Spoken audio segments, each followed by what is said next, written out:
You guys are lucky enough to live in a town with a great comic shop. Yeah. Do you guys realize how lucky you are to have this comic shop? Ford, Zilla store. Yeah. It doesn't even know it by Tates. Zilla store. Yeah. When you guys get a little older, ask your parents to buy you a comic book. Okay, sorry. Maybe not just yet, but a little bit older. A little bit older. It's another book that he does. Those three. I don't know which This mine was very. So you wait. Yeah. No, this I got it. We're getting our wires crossed a little bit. So you're excited about this, huh? Yes, exactly what we was talking about earlier. I'm glad just because of experience, you can't do this with digital. You can't do it. Right, you know, everything's hands-on. You get to meet the people up close and personal, and they get to sign your book. With digital, they can't do that, you know. And just one false button, delete, and It's gone forever. it's gone forever. Yeah. You know, there's no replacing. Are you Unless like- you got backup, but you know, at least you had the experience of touching it, smelling it, and feeling it. Exactly. You know, and it's close to heart, and I think comics should stay around. Also, Tates comics should stay around for a long time, as you know they've been proven to do, and especially the comic book fans and everybody that you know, as a kid, that has the talent to draw, and for people that don't, you know, at least give them an horizon with their mind to, you know, get into something else that, especially to get out of trouble. Get in trouble. So you a big collector as far as comics? Yeah, for a long time. And then, of course, they had to start off with the X-Men, right? Yeah. You know, that's what actually got me intrigued with the whole comic book.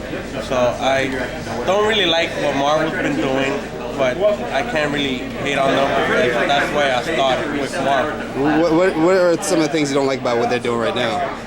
It's with everybody in general with the whole money issue. You know, Biden's money always has to change hearts. Yeah. You know, and for copyrights of, let's say, a character, like I was just telling these guys in IDW about Godzilla and King Kong, and you know, well, like they said, only Universal will release King Kong. Yeah. You know, just a character. Why should it be released? It's not a caged animal. You make it look easy. And he's rushing, mind you. Yeah, I know, right? I am the controller of Planet X. Look at my visor. I mean, that was kind of Russian. Good enough. I dig it because he had the curly shoes and everything. Hold on.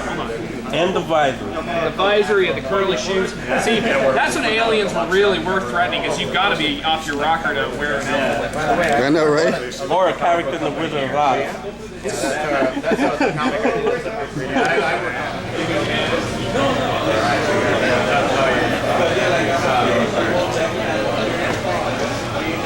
We were talking about this last night. I'm talking about this was supposed to be a regular issue of the book. It was all supposed to be innuendo and all that kind of stuff. But inside, there was a huge commotion because I wanted to put. This is what I wanted. What's that? The cover. I was going to say the Warrior Saint. I didn't write. I was the editor on it, so I basically set up the story and then would tell the writer that to work on it. So it ended up becoming this big ordeal, and they said, okay, Yeah, the next big thing is called Chaos.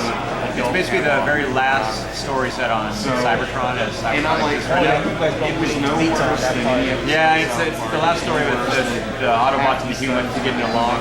So it all goes badly. pornographic. And hopefully that makes it a better story. But Put it in that spot, then expand from it. The way to do it. yeah. I don't know, I just thought it'd be hilarious. Yeah, this one I basically told Shane McCarthy, the writer, I'm like, I just want the and that was like that was basically the start of this whole thing. Yeah. Yeah. Yeah. I haven't seen a copy of that in a while. Yeah. How long you been involved in comics? I've been at IDW almost 7 years now. Wow. Yeah. Dedication. Gotta keep this guy. This is a man right here. See, I know you're a writer as well as an artist. I'm not an artist. I'm the editor-in-chief. And Editor-in-chief. I write a bunch of the comics, and I wrote this book about comics. Oh, okay. I haven't actually taken a bite yet, so Yeah. my teeth should be clean. Being that you're editor, you've been working with the company for what, 7 years now, right? Okay. Was this where you got your first break, or? It is, yeah. Oh, cool. I was doing other things like on the net, you know, and I was writing reviews of comics, which is actually what got me to know some of the people that led me here, like, I got to know Smith and, you know, great. Both of whom I, got different things going with it, so led me here. But yeah, I did. First time I read a published comic. The first time this is the first time you read a published comic? Yeah, my first published comic was through IDW. Oh, wow. And that's 7 years, so you've been with them almost since the beginning. Yeah, they're, in fact, today or tomorrow they turned 12. We turned 12, yeah. Wow. Oh, yeah. Very cool, man. Now, how is it working for, like, seeing the growth from the beginning to It's now? been wild, because when I started, there was 5 or 6. We were doing like 5-6 books a month, and now we're doing 50 books a month. Wow, that's a big growth. There's 30 of us or so. It seems like it's much more. It seems like it's made more books than that, though. Yeah. Because you guys do like a lot of one shots here and there too. Well, Like consistently, we've really stretched from we were just doing comics and art books in the beginning, but now we're doing like all the old strip reprints, like Boone County and New Tracy and all that. oh yeah. So we're doing stuff on that side. We're doing things like the Big Rocketeer reprints and taking some classic comics material, getting it back out there, and doing all the licensed stuff now. So it's just like kind of grown much bigger than I ever thought it was going to. So pretty much every book has to come to your table first before it actually leaves. Yeah. Wow, big wig. I take all the blame. So I mean, as far as the direction, what's the direction you plan for the company? It's been sort of consistently building to a point where we offer anything people might want that's not superhero books. So that's your main focus. Yeah, I mean, Marvel and DC do that better than anybody's going to do. And there's like comics are littered with different attempts to launch superhero universes. I think like Robert Kirkman's Invincible is the only one I can think of that's really taken off and done something. But we didn't want to be the next people to attempt that. Like they do that well, so we thought, let's be the alternative to that. So first we got into it horror books. And we did some licensing like CSI that nobody ever thought would work. Comics and we got some work. And so now it's like whatever you're into. If you like the old strips, we've got that. If you want stories that aren't superhero, but they're sequential monthly comics, we got that.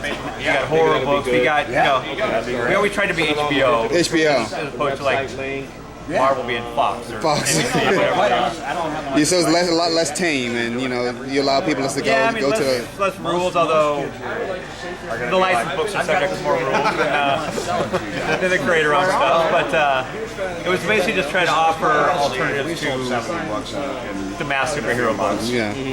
Like when you outgrow those, you just want something different than those. Hopefully we've got whatever you might want, we've got. And evidently it's working. I mean, you guys are number 4 now. Yeah. We should have been number 3 this month because of Godzilla. Yeah. Like Image barely edged us out, but it's like constantly trading 3, 4, 5 spots with us, Image and Dark Horse. Oh.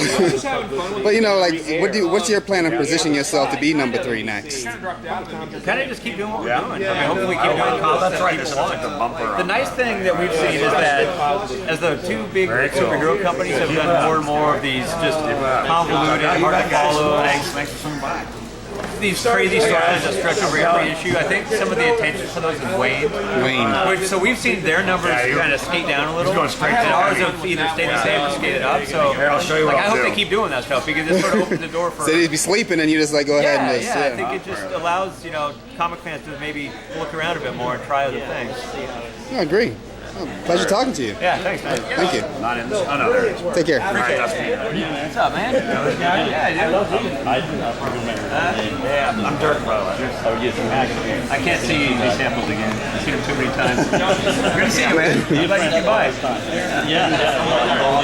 You mind if I see some of these samples? Some awesome stuff too. So do you ink them? Do you ink them as well? I mean, I'm usually a pencil. Okay. That's what I do the most, but I've been, the last couple of projects that I've been hired for, I usually You've been so awesomely persistent and patient and every month. Waiting for hoping. So at least got all the editors looking at everything now.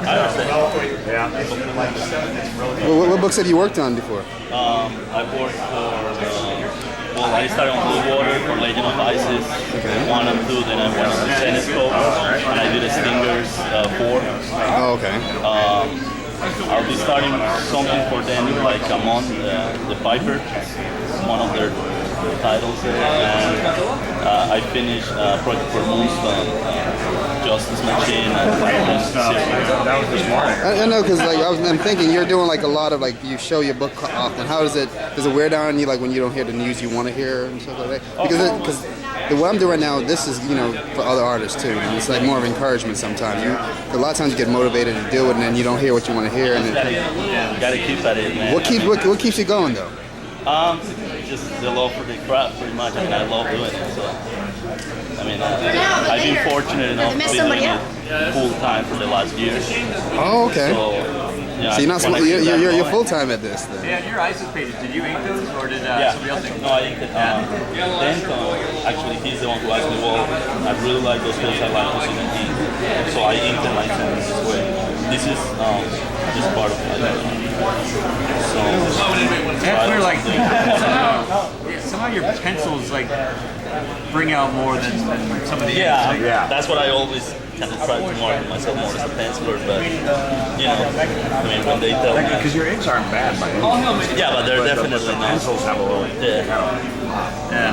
So that's your strong point, is more of pencils.